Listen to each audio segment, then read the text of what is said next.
Today we are going to have lecture 3 of our series talking about comparative public administration. First of all, as usual, the summary or the recap of the previous lesson, that is lesson 2. Last time we looked at the model which had been developed to understand the establishment and working of organizations in the public sector. This well-known model, called the POSTCOB model, was discussed in detail. We talked about the planning aspect, the organizing aspect, the staffing requirements, the directing function, most important, where the leader comes in, and of course the coordination which has to follow and is part of the main exercise to put all things together and get the output. The reporting function itself is very important because each staff had to report to the higher one in the hierarchical order so that things do get done and someone who's supervising you is completely in the picture. So the reporting mechanism is very important. And last but not least, the budgeting. Without money, nothing can happen. So how do we budget? How much do we budget? For what activities do we budget? And what is the total budget of the organization are extremely important.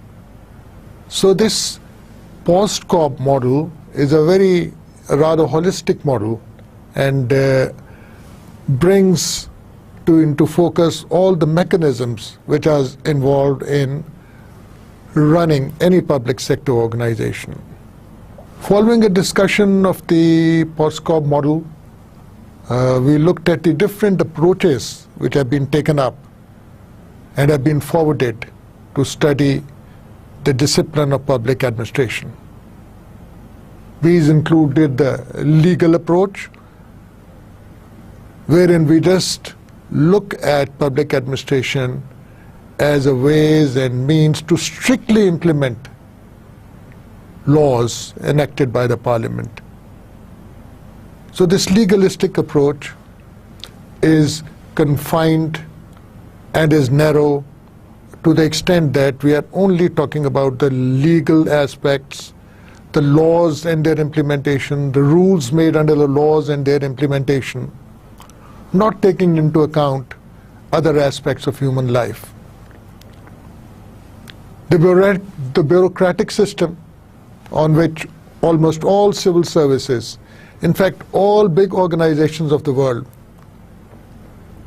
are built upon is based on a theory forwarded by Max Weber, wherein he says that there has to be a hierarchy of a lower employee reporting to a higher one, everyone knowing their work, specializing in a particular work, their powers are very well defined, and they're working towards a common objective. So that was the bureaucratical system. The historical approach is when we look at bureaucracies in the past, we look at how public administration was carried out long before, and then move up to date and see what we are doing today, with a view to learn from the past and to make our own system better. The structural and human behavior approaches are also very important. They go hand in hand. Structures are essentially composed of humans, and humans behave in a particular manner. So if you have got a number of human beings working in an organization, they're going to interact with each other. Each one has his own personality, his own idiosyncrasies, his own way of work. And then you have to motivate this group of individuals. You have to get the best out of them. And as such, we have to have a deep knowledge of human behavior in order to study how human beings will work in public organizations and how is it possible to optimize the working of such individuals in public sector organizations or in bureaucracy at large. Then we also looked at the ecological approach, the most important approach forwarded by Riggs, which is very holistic. It takes into account all aspects of life, all institutions, cultures, subcultures, religion, all kinds of norms and mores in the society which exist, how they impact the administrative system. This approach is important because it really takes into account all the important factors which impact the work in an administrative organization. So the ecological approach is extremely important and is generally considered as the underpinning of public administration theory. And comparative approach is what we are going to talk about all through this particular subject, and that means we are comparing a lot of aspects of administrative systems, of societies, of organizations, in order to understand how they work and in order to make plans or to design better organizations and maximize the efficiency of existing organizations. So we go on and start today's lecture with a quotation. And the quotation is, "The comparative aspects of public administration have largely been ignored. And as long as the study of public administration is not comparative, claims for a science of public administration sound rather hollow." So this underlines the importance of comparativeness. It says that we may have ignored comparing public administration in various countries, in various settings, in various ways for a long time. But if you want to develop a science of public administration, then it has to be comparative. And further, the quotation goes on to say, conceivably, there might be science of American public administration and a science of British public administration and a science of Pakistani public administration. But can there be a science of public administration in the sense of a body of generalized principles independent of their peculiar national settings? In other words, can we generalize certain principles which will fit the Pakistani administrative setup, the British setup, the American setup, the French setup, or any public administrative setup? So is it possible to generalize these concepts, these themes, over various administrative systems? If so, then we can say that we have developed a general science of public administration, which has certain enduring features, which stand the test of time, which stand the test of culture, which stand the test of country, which stand the test of human behavior. So the idea of this quotation is that in case we want to really develop a science of public administration in the general sense, in the generic sense, then we have to look at various administrative systems and find out how they work. What should we be comparing under the discipline of comparative public administration? Should we be comparing different areas as in a nation like France or United States or Tanzania or China for that matter, or their systems, their administrative systems? Should we be comparing these systems at the same time or at different times? And then, should we be not having a look at the current status or the level of development or the environment, peculiar environment of that system? For example, if we are going to compare certain administrative systems where some elements of war are present in a nation. If you were to look at Pakistan and Afghanistan right now, perhaps we would fall in under that category. So, should we be comparing different systems which are at the same status? The same status could be a comparable level of development also. It could be the kind of political system you have. So there are various aspects which have to be kept in mind when we are posing the question that what is there to compare. We can definitely compare the environment of the administrative system. What kind of environment the administrative system is working in? Is it a very charged environment like we have here in our setup these days? Everyone is tense. Everyone is trying to outdo the other by positive or negative means, by good or foul means. Or is the environment of the administrative system more disciplined? Does it have all positive things out there? Is it a developed economy with people more or less satisfied? Is it a happy system? And again, not just the environment, because when we talk of environment, we do talk about ecology of the system. But we have to also look at the nuts and bolts of the administrative system. Shall we look at the whole administrative system, starting maybe from the Prime Minister down to the lowest functionary or the clerk? Should we be looking and comparing whole administrative systems country-wise? Or should we be going into more detail and looking at the formal structure of each administrative system, focusing on its patterns of hierarchy, that is the supervisor-subordinate relationship? How does it work? Is it similar in various systems? How is the work divided? What kind of specialization is there?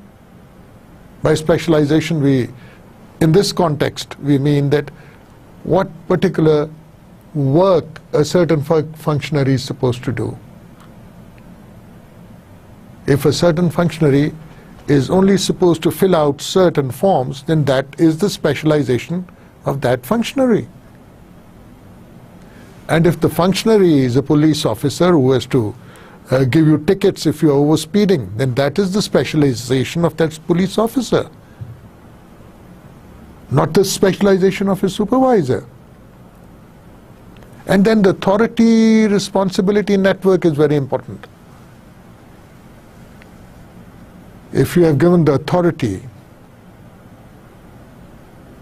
to give overspeeding tickets to certain police personnel, then have you trained them to be responsible enough and do their work in a proper manner?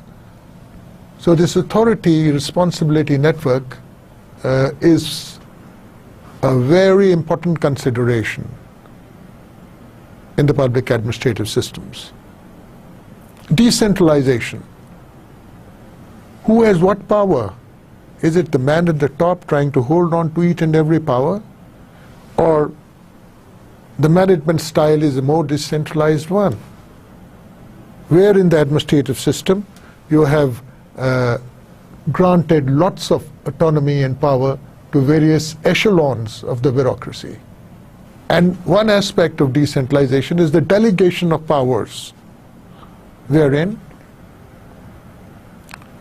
if a secretary of a department has certain powers, he may delegate part of those powers to his subordinate, the additional or the joint secretary, so that the work gets done better, it gets examined better, and there is more than one person to share the work,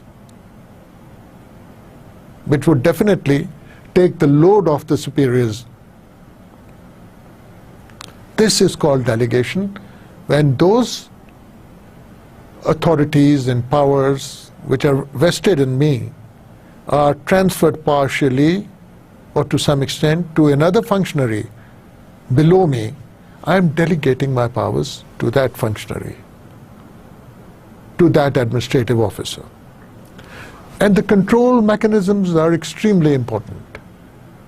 How do you control people? Are you going to control them through the classical carrot and stick policy? Why not? Or you are going to have certain inbuilt control mechanisms hand in hand with the reporting system? And what kind of procedures are you following? Do those procedures ensure good access to the public? Because after all, public administration is all about providing service to the public. So do the procedures which we have created or put in place, do they, to a great extent, provide ease of access to the public? And are they speedy? Do they deliver? And do they deliver in time? So we've got to look at all these aspects when we are comparing administrative systems. So it's not the overall administrative system only which we'll be looking at, the nature of the overall administrative system, but go into details also as to which part or procedure has been designed in what manner and is being followed in what manner. What else to compare? Should we have a look at the informal organizational patterns of an organization? Till now we spoke about the formal organizational patterns. When we talk about a boss and his power, and the boss delegating some powers to his junior, we're talking all about formal things, or certain written procedures, certain control mechanisms, certain reporting mechanisms. These are all formal. They have been designed as such and written down to be followed.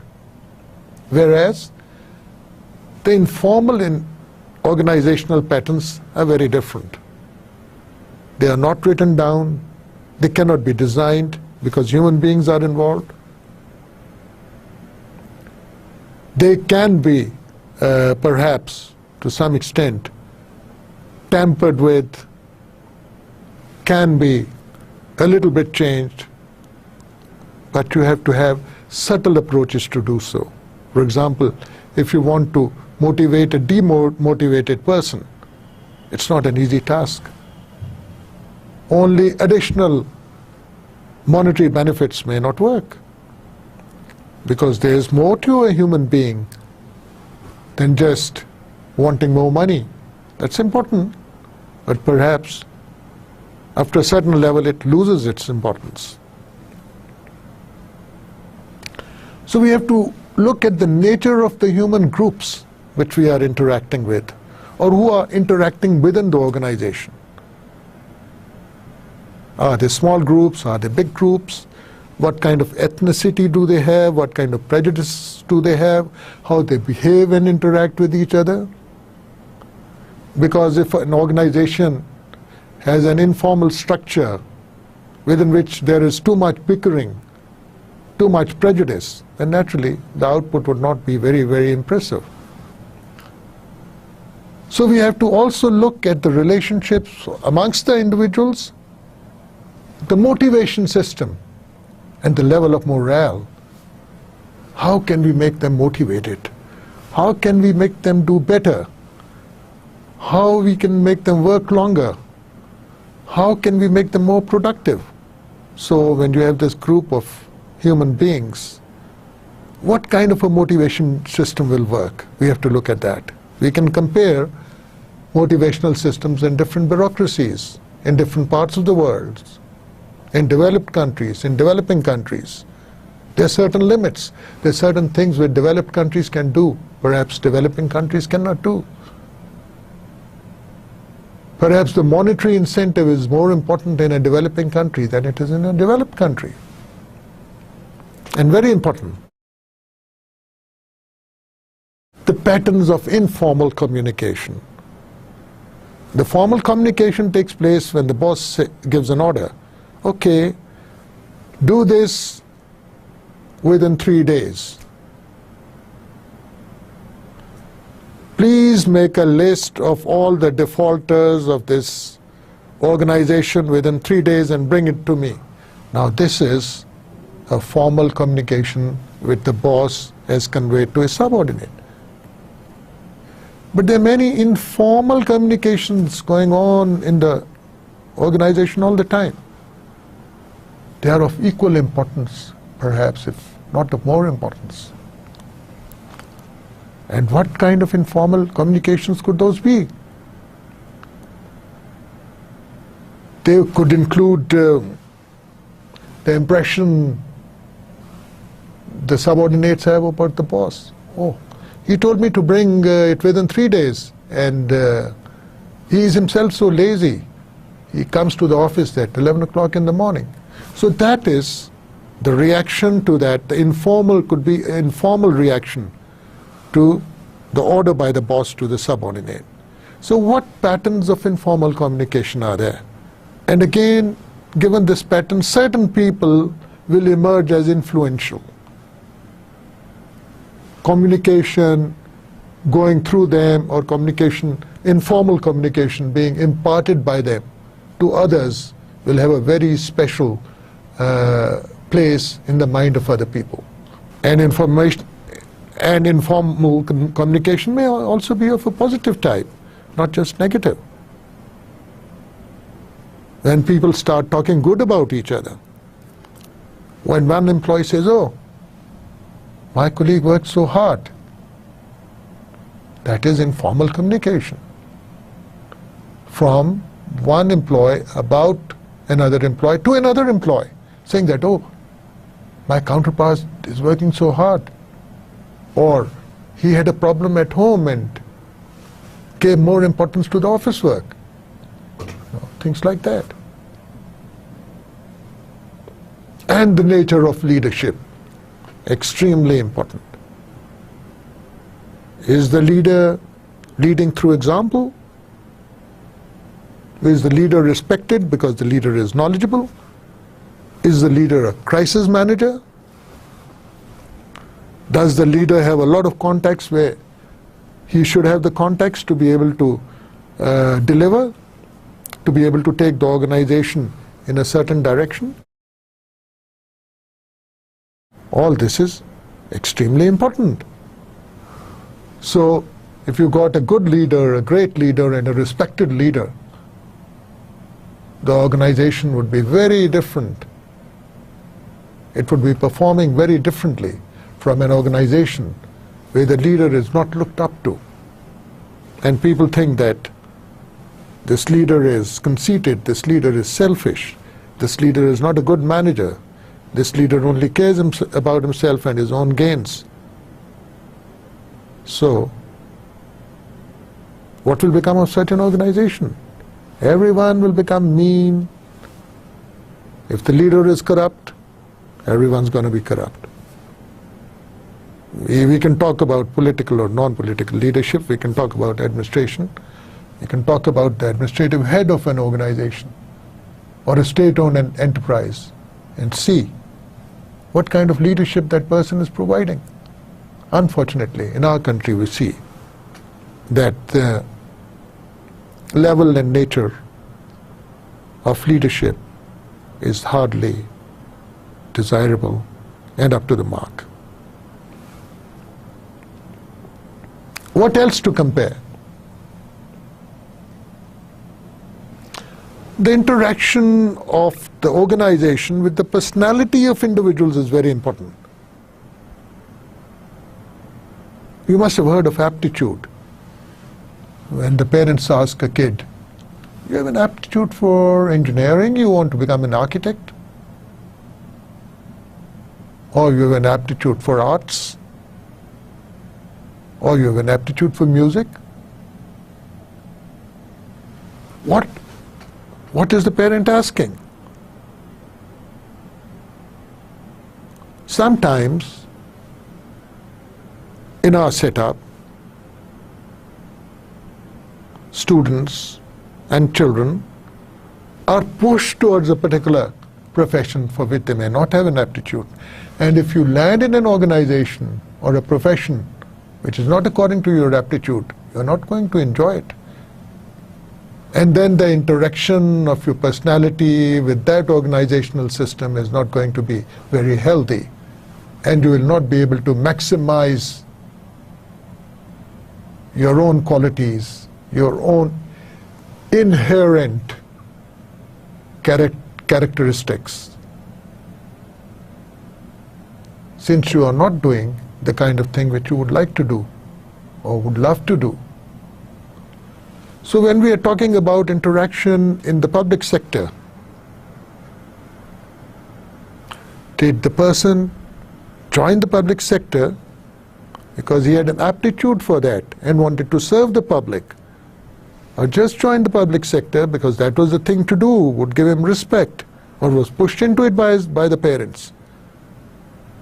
So the net result of a particular person working in an organization would depend upon to what extent he or she likes the job they are doing. So this is a very important aspect, and we will look at it later when we talk about the recruitment procedures in the bureaucracy. Now the policy and decision-making systems that link the various parts of the organization are also important. How are decisions made? Are decisions made clearly? Are decisions understood by others and other parts of the systems? Is the policy of the organization well known? Is the policy of the government for implementation of which this organization has been created is well known to the organization? And do all parts of the organization subscribe to and have a good knowledge about that policy? You will only be able to implement a policy successfully if you have a good knowledge about that policy, of the underpinnings of that policy, why it was made, and what objectives it's supposed to serve. So the policy and decision-making systems of an organization are extremely important, and we can compare them too. The communication system, how communication flows within an organization, both coming down and going up from subordinate to the supervisor.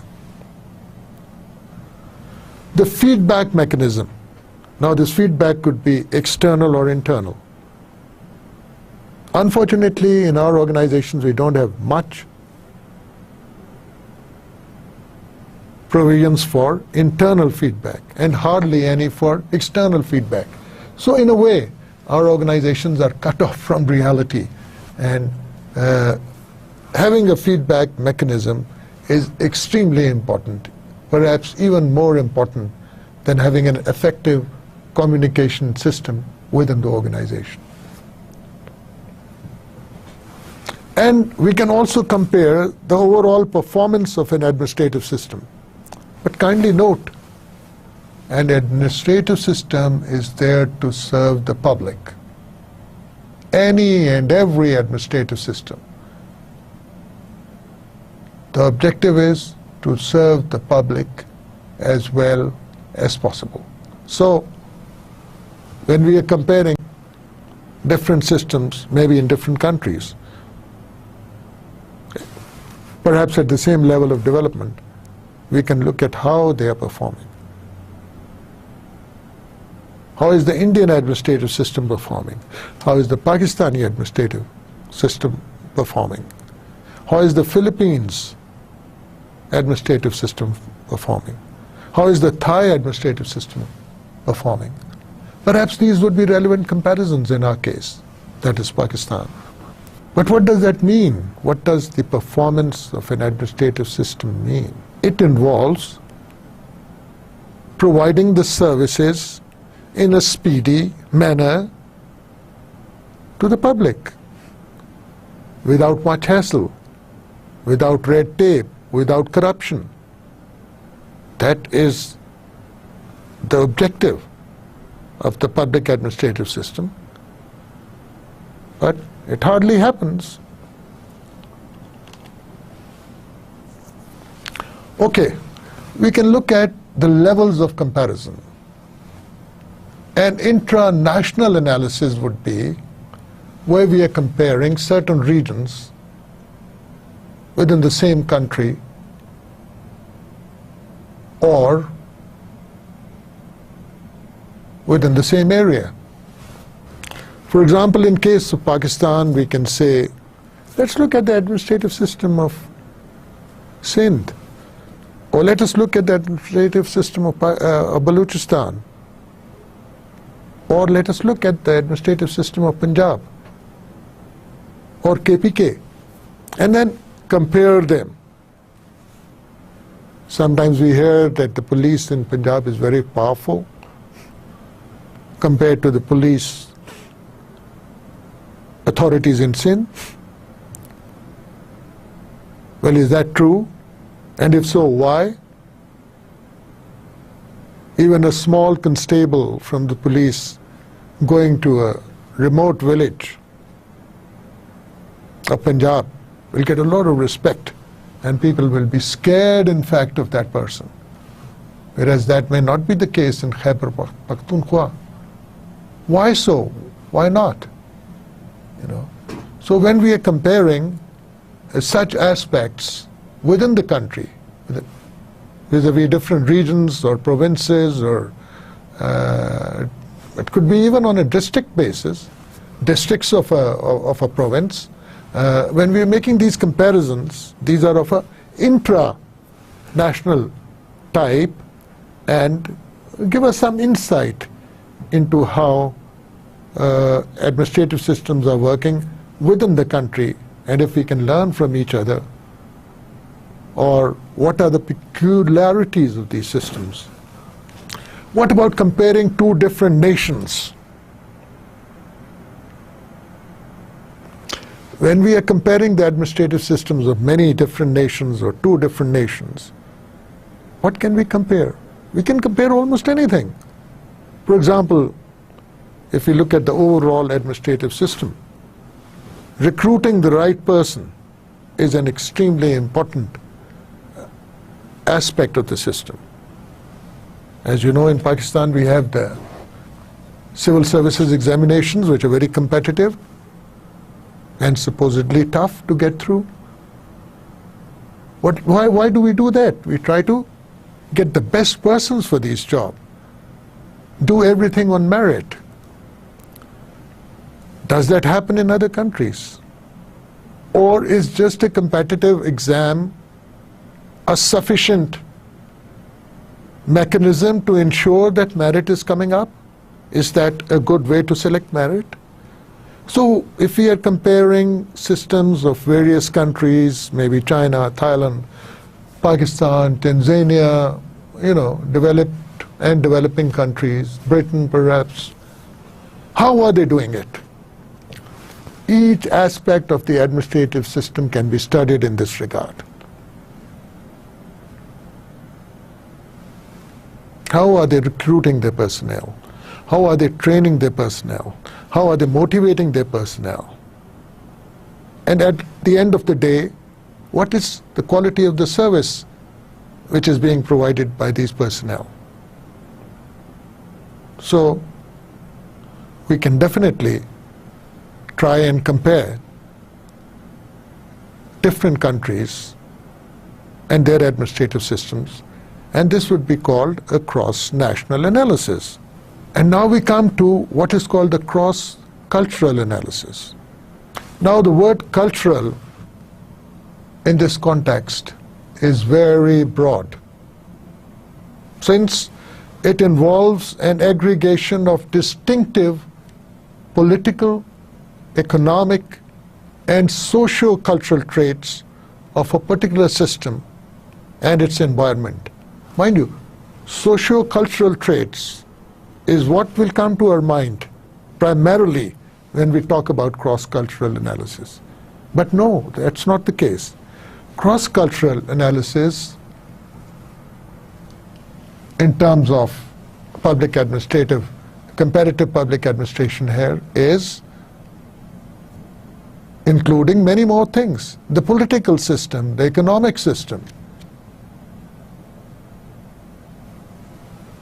So when we are making a cross-cultural comparison, that is going to be not an easy thing to do, because it is covering all those ecological aspects which Riggs talked about.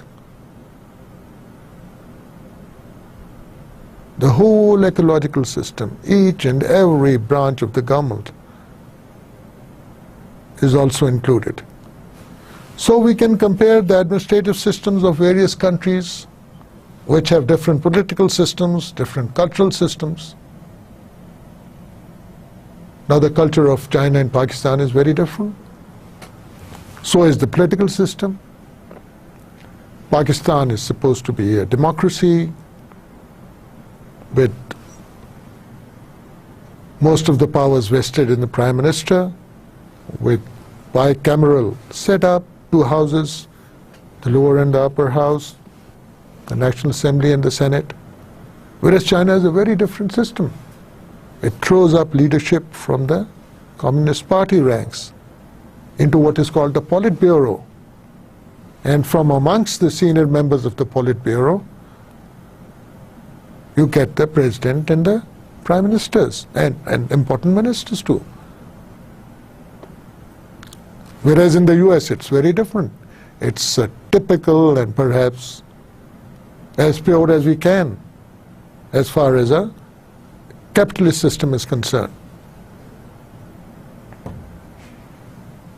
So we can compare the administrative systems of different countries based on their economic and political systems, and that would be, again, a cross-cultural analysis, comparing developed countries and developing countries where the cultures are going to be very, very different, mind you, is again a cross-cultural analysis. Okay, what more to compare? Now, what are those ingredients, those real brick and mortar things which we can compare? We can compare the branches of the government in any system, in a number of systems. The executive, the legislative, and the judicial. These are the main branches of the system. You might say we can compare medias also. How these branches of the government are working. How much power does the executive have? How well are the legislative bodies performing? Is the parliament doing its overseeing rule through parliamentary committees, for example? How is the judiciary performing? Is it capable of or is providing speedy justice at the grassroots level or even at the higher courts? So we can look at these main branches of the government and their performance and compare them with other countries.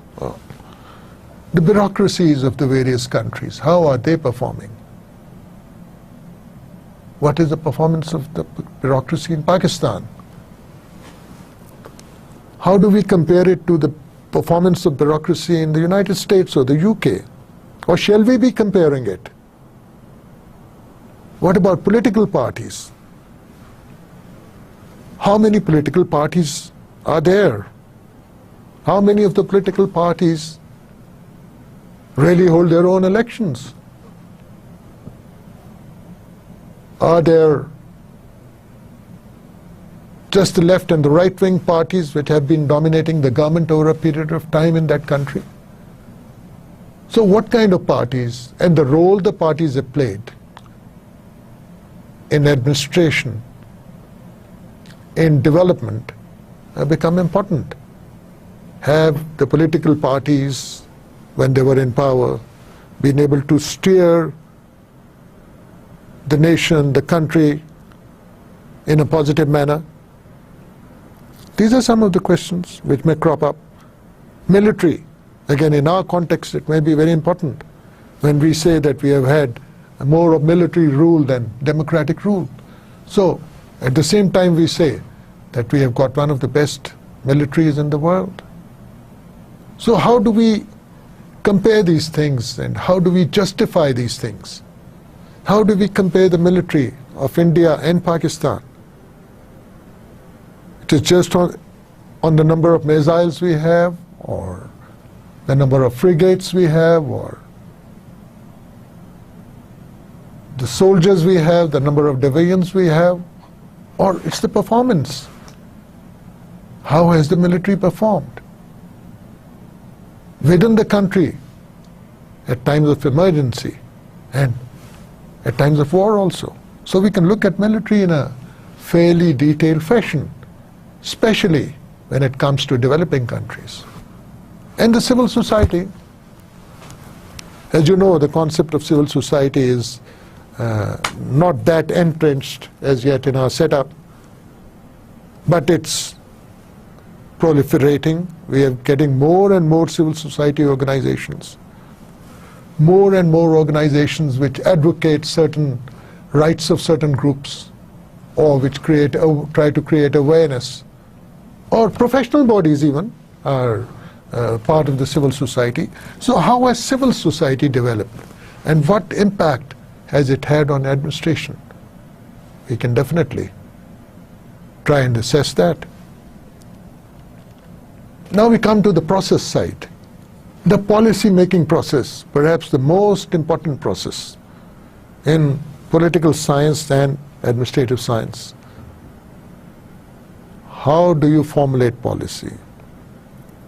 How good is the policy? How is the policy being implemented? And at the end of the day, are we getting the fruits from that policy? So this whole policy-making process is very important. Have we been able to engage the requisite stakeholders for making a particular policy when it comes to policy making? How do countries do it? Policy making, policy formulation is an exhaustive subject, a very important subject in both developing and developed countries. Because first you got to formulate a policy, and if you have not formulated a good policy, implementing a bad policy doesn't make any sense. Agenda setting. What kind of things do we want to do, and over what period of time, and what we want people to think about what we are doing? So how do political parties set their agendas? How do they make sure that the populace at large knows about their agenda? It's very easy to use the media, modern media, to set agenda these days. And in fact, it has been said that media is the agenda setter in the modern times. And of course the politicians are going to use it. In fact, the administration can also use it to make sure that if it's doing well, people know that it's doing well. And it can interact with online, through online mechanisms with the populace at large. And that would help the agenda setting mechanism of the bureaucracy. So they can be the agenda setting for the political party, for the bureaucracy itself, and the whole system does need an agenda setting, because agenda setting translates the manifestos of political parties and also shows how well they have performed on those agendas, and also is possible of showing is capable of letting us know how well the administrative system is performing. And then we come to decision making. Most important. They say you should make a speedy decision even if it is wrong, because once you know the negative aspects of the decision, you can correct them, you can fine-tune. Next time you make a better decision. But is decision making based on facts, on figures, on a certain amount of information which is necessary, or is it being made in vacuum? Or is it being made for personal gains?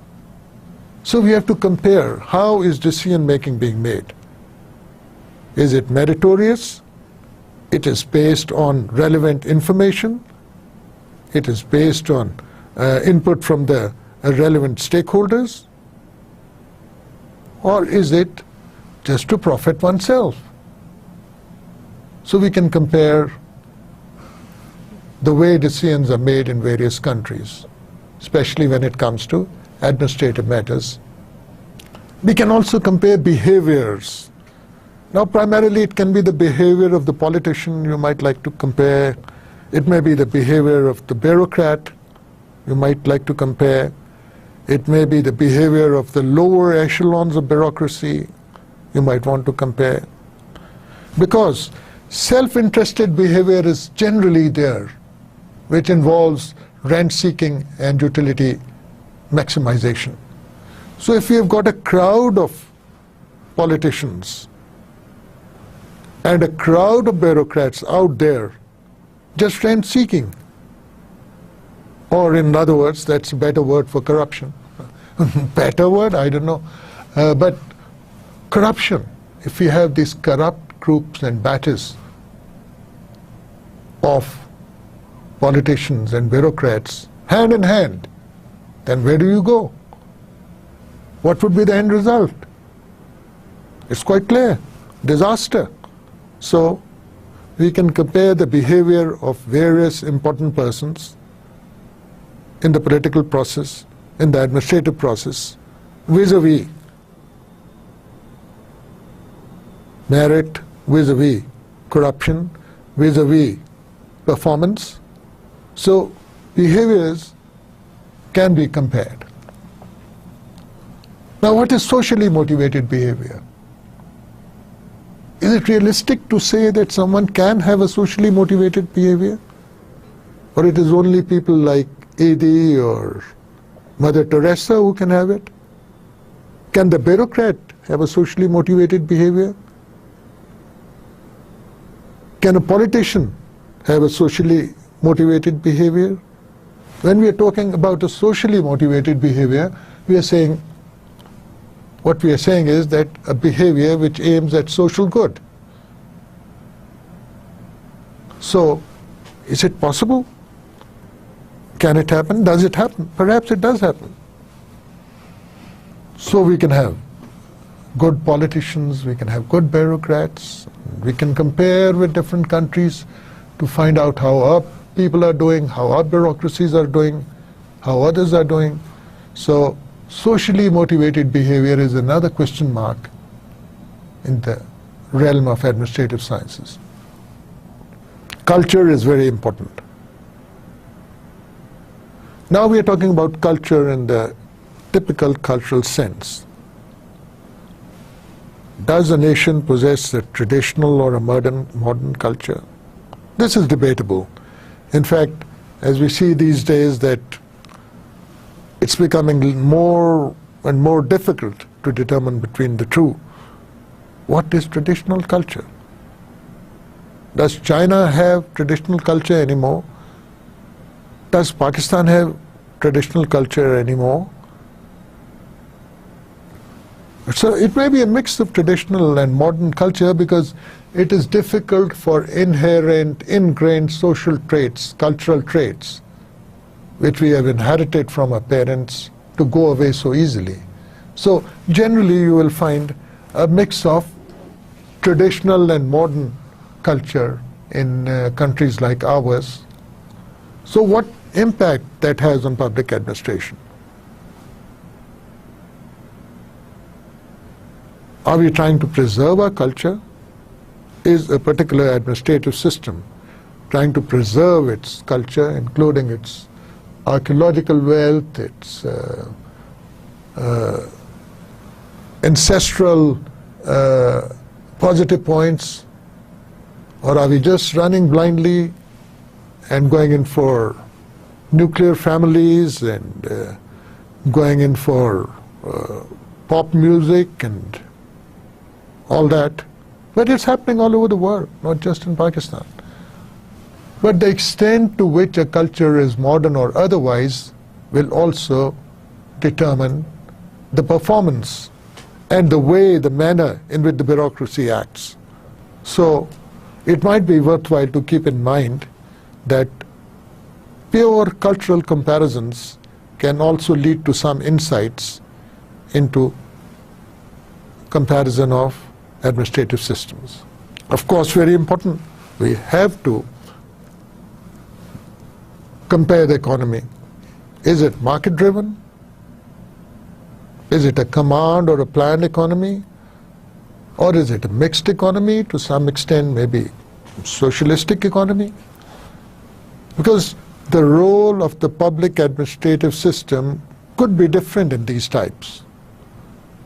In a market-driven economy, it would be much smaller, and perhaps the administrative system would try to mimic the private sector and give more importance to market-driven aspects and not interfere in many aspects of life and business, which we do here in Pakistan through our administrative system. So what is our economy? We would like to call it a mixed economy or a market-driven capitalist economy. It definitely cannot perhaps be called a command economy. Now China is a major example of a command or a planned economy, wherein the top political leadership gives very clear objectives and targets to the administrative system to be met within a given time period. Very clear, extremely clear. Like let us double the GDP of a country within the next 3 years or something like that. Now that is only possible in a command or a planned economy, where ultimately the government is really pulling all the strings. Government is fixing priorities. Government is allocating a lot of resources. Government has a lot of state-owned enterprises. So when we look at China, we are talking about a typical command or a planned economy, which is modernizing. At the other extreme, we know of USSR, which was a 100% planned economy, a communist setup, but could not bear the test of time. Do we think that the hybrid economy of China will be able to do so and remain as successful as it is right now in elevating people out of poverty, in creating wealth, in increasing its GDP by leaps and bounds, and becoming the second largest economy of the world, all set to surpass the United States soon? Or will it slump again? Or our socialist economy is better, where the taxes which people pay do get back to them in more than one way. It's not just that roads are built for them or infrastructure is given to them. It is very good health care. It could be even mean meals at school, milk at school, a very good health coverage. So what are we going to compare? If you have a socialist economy, you have to have administrative systems which are able to deliver whatever I mentioned before. So we can compare the economy and the ramifications or the implications of that economy as far as the performance and the nature of performance of administrative systems is concerned. Now this captures it all. This is the ecological model. The innermost circle, blue circle, is about institutions, processes, and behaviors. How are those institutions performing? How are the processes which are meant to create results going on? What kind of behavior are the most important actors showing us? And the circle outside, the red one, with the red boundary, talks about the political environment. Is it authoritarian? Is it democratic? In other words, do we have a one ruler who's calling the shots, or is it a number of elected people who get together and then elect a prime minister or a president, and then that person along with his cabinet calls the shots? So we have to look at the political environment in terms of ecology. And the circle, the blue circle after that talks about culture. Is it tradition or is it modern? So all this, the culture, the political system, are impacting the institutions and the processes and the behavior which we have shown in the middle. And last but not least, the green circle talks about the economy. What kind of economy do we have? And that is also going to definitely impact the behavior and the processes and the institutions which comprise the administrative system. So we got the green going in for the economy and its impact, the blue going in for the cultural impact, and the red going in for the political impact. So this ecological model brings in all the necessary variables which are required to have a deep understanding of why certain administrative systems behave the way they do, perform the way they do. And this model, as I referred before, was presented by Riggs. And this ecological theory is his brainchild. And it's a very comprehensive one. Now we would like to discover certain enduring features of administrative systems. For that matter, all administrative systems, those features which are common to all administrative systems and are enduring, they would in general comprise the patterns of organization, how you have organized your public administrative system, certain common programs of governments. For example, in the developing world, you will always found one or other form of a poverty alleviation program, a program aimed to bring the poor from under the poverty line to above it. So that is one common program we can think of. The capacities and performance. The capacity to deliver and the end result, the performance. And the important aspects of these enduring features are, number one, the rule application. To what extent has the public administration been successful in applying rules as they should be to all and sundry, to everybody? If a rule has to be applicable to you, it has to be applicable to me and to others. So to what extent have we succeeded, or that public administration has succeeded, in applying rules equally well to all and wherever necessary? Doesn't happen most of the time in our developing countries.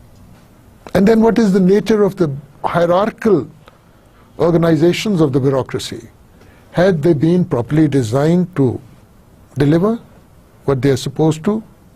Because they have to maintain that impersonality of rules. And they have to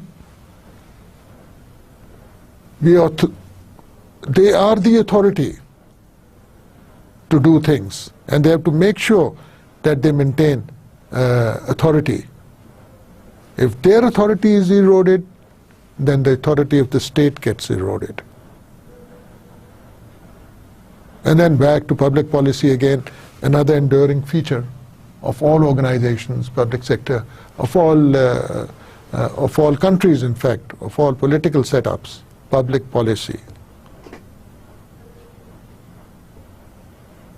And of course, once you have had your public policy in place, you're going to have your laws and your rules in place, and you have to do that rule application consistently.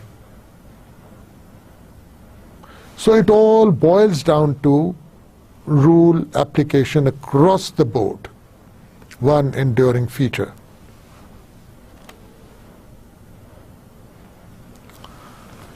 So we can say that comparisons are possible across the deepest divisions of system types, because we know what to compare, how to compare. So we can do comparisons between authoritarian and democratic or inclusive systems. We can do so between developed and developing systems. Well, industrialized may mean developed. And of course, now the new thing is there, the new element, secular and religious regimes. If we consider certain countries in the West as secular, we are an Islamic republic. Nepal used to be a Hindu republic. India is secular. Iran is non-secular.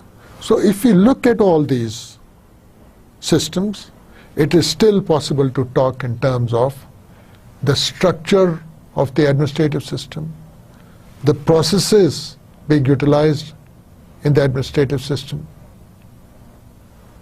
the way the administrative system is being organized and its hierarchy, its specializations, and also the performance of the administrative system, whether at the end of the day it is providing that much to the people which it was meant to. So why all this? What is our goal? Why study comparative public administration? What is the output? What is the goal?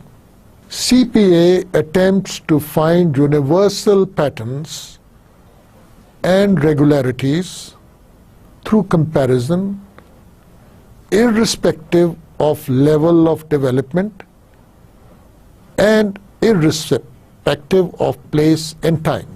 So we are looking for those patterns which are common, available everywhere within the administrative system, and also those regularities or things which occur with regularity in such systems. We want to find these, because once we have these universal truths or universal patterns and regularities, and we are able to compare, we will have many a lesson learned. So our goal is to search for the general, enduring features of governance. Before I come to some of the topics we are going to talk about, let me make it clear that discovering all this, comparing all this, is with the overarching objective in mind that our own administrative systems should improve. Can we borrow from others? Can we learn from the best practices? Can we see what other countries at our level of development, our kind of culture, our kind of people are doing to make their administrative systems deliver? So what we are doing is trying to learn, initiate a learning concept, and then try and integrate all those best practices within our own public administrative system. At the end of today's lesson, I will just underline some of the topics which we'll be taking up and which are a must when you are studying competitive public administration. That is the political culture and administration. We talked about it a little bit. The recruitment practices, extremely important. The type of bureaucratic structures available in various organizations and in various countries, in various administrative systems. And the nature of the interface of the political institutions and the public bureaucracy. Now this is very important. Public bureaucracy means bureaucracy which is meant to serve the public. So how do the political institutions, which we talked about earlier, the politician himself in his individual capacity, the parliament, the legislators, the other institutions of the state, the judiciary, how does it interrelate and interface the public bureaucracy? And how does the overall executive manage the bureaucracy? So this interface is extremely important, because at the end of the day, it is the political content and the political context which makes a difference and determines as to how your bureaucracy is performing. And then, of course, we will be talking about new ideas of public management. We will, in fact, talk about the new public management regime which we have seen develop across certain countries during the last few decades, and is touted as really being able to transform countries and their bureaucracies. Thank you very much.